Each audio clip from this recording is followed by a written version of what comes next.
Halo guys, bagi kalian yang baru mampir di channel YouTube aku saranin kepada kalian semua untuk diklik tombol subscribe-nya dan klik tombol loncengnya atau notifikasinya guys, agar kalian selalu berjumpa dengan aku di video-video selanjutnya guys. Oke?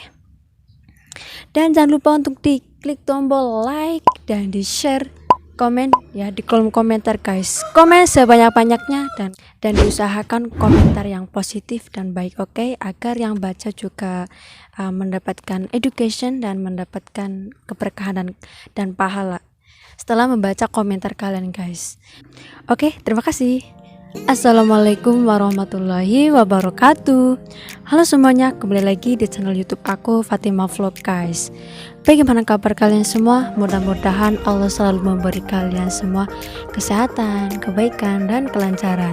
Seperti yang di dalam video, alhamdulillah Allah juga selalu memberi saya kesehatan dan kebaikan, kelancaran untuk membuat video-video yang bermanfaat untuk kalian semua guys. Jadi tonton terus video aku di channel YouTube Fatima Vlog guys, channel YouTube aku ya, channel YouTube resmi aku, Fatima Vlog.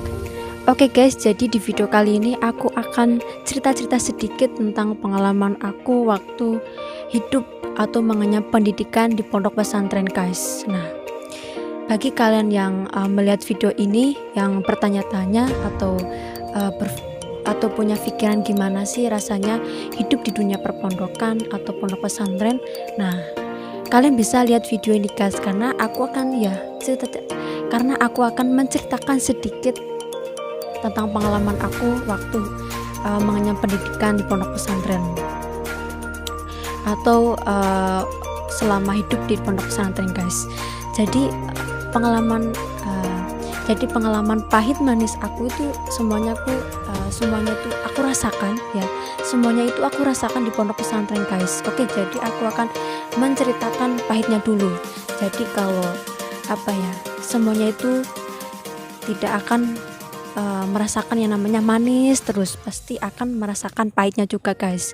Oke, jadi aku akan menceritakan di bagian pahitnya dulu ya, di bagian pahitnya dulu. Nah, pengalaman pahitnya aku waktu mengenyam pendidikan atau hidup di pondok pesantren itu ya kan namanya juga anak kecil ya.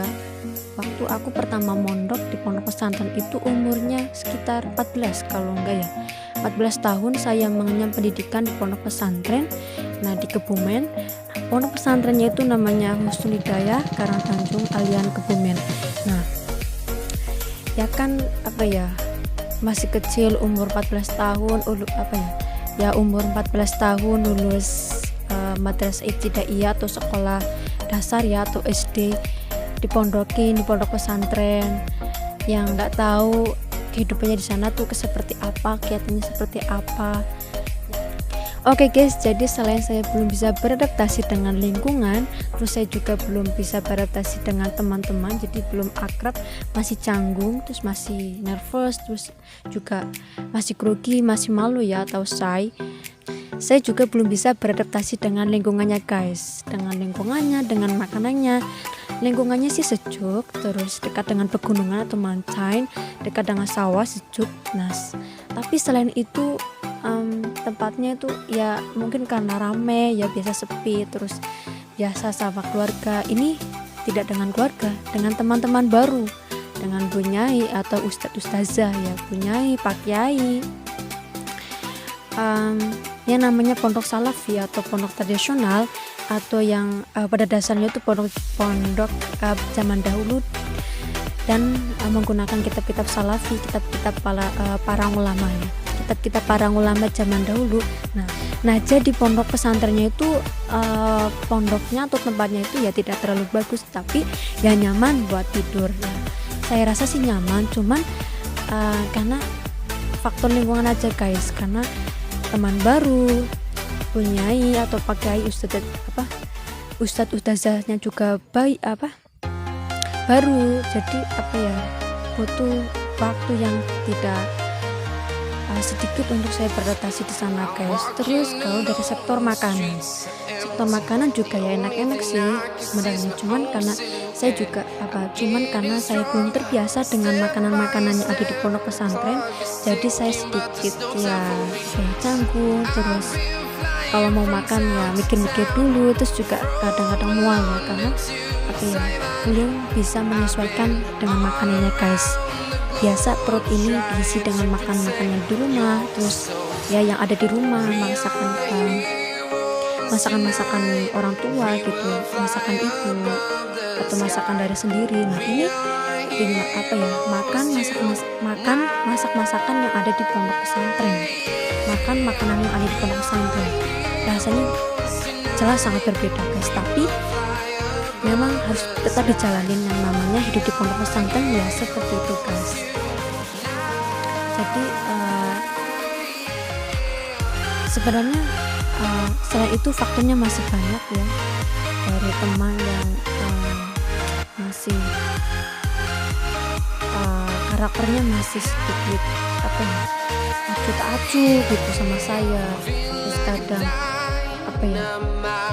kadang salah sedikit sama teman saya juga dibilangin sana sini, diomongin sama teman-teman yang lain. Tapi namanya hidup di pondok pesantren ya seperti itu. Jadi pahitnya juga ada. Jadi tetap pokoknya tips untuk hidup di pondok pesantren itu tipsnya itu harus sabar, terus ya bisa menyesuaikan antara bisa menyesuaikan di pondok pesantren, teman-temannya, mulai pakai ustazah, terus sama kegiatan-kegiatannya di pondok pesantren, sama lingkungannya tempat pondok pesantrennya harus bisa menyesuaikan.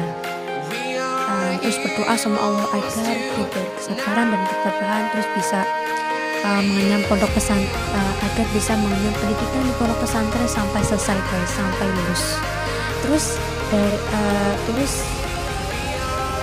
manisnya guys, enaknya di pondok pesantren itu, jadi kan tadi pahitnya tadi kan pahitnya kehidupan di pondok pesantren. Nah sekarang manisnya dan enaknya hidup di pondok pesantren ya, atau di dunia perpondokan pondok pesantren. Enak dan manisnya itu saya bisa mendapatkan teman-teman baru dari berbagai daerah ya, di Indonesia. Oke guys, jadi itu cerita singkat saya tentang pengalaman saya hidup di pondok pesantren, mendapatkan pahit dan manisnya ketika hidup di sana guys. Jadi kalian yang bertanya-tanya gimana sih rasanya hidup di pondok pesantren ya, gimana sih rasanya hidup di pondok pesantren, nah setelah kalian lihat video ini kalian sudah menemukan jawabannya guys. Oke guys, semoga ilmu yang kita dapatkan baik di pondok pesantren atau di dunia pendidikan formal informal, mudah-mudahan diberi keberkahan dan mudah-mudahan diberi ilmu yang berkah, manfaat untuk diri kita sendiri dan orang lain guys. Oke guys, jadi sampai sini saja ya saya cerita singkatnya tentang kehidupan saya di pondok pesantren. Semoga bermanfaat untuk saya dan kalian semua yang melihat video ini. Saya saranin kembali kepada kalian semua untuk klik tombol subscribe-nya dan diklik tombol loncengnya atau notifikasinya guys, dan di like, share, dan komen di kolom komentar guys. Sampai jumpa di video selanjutnya guys. See you on the next video. Bye bye. Assalamualaikum warahmatullahi wabarakatuh.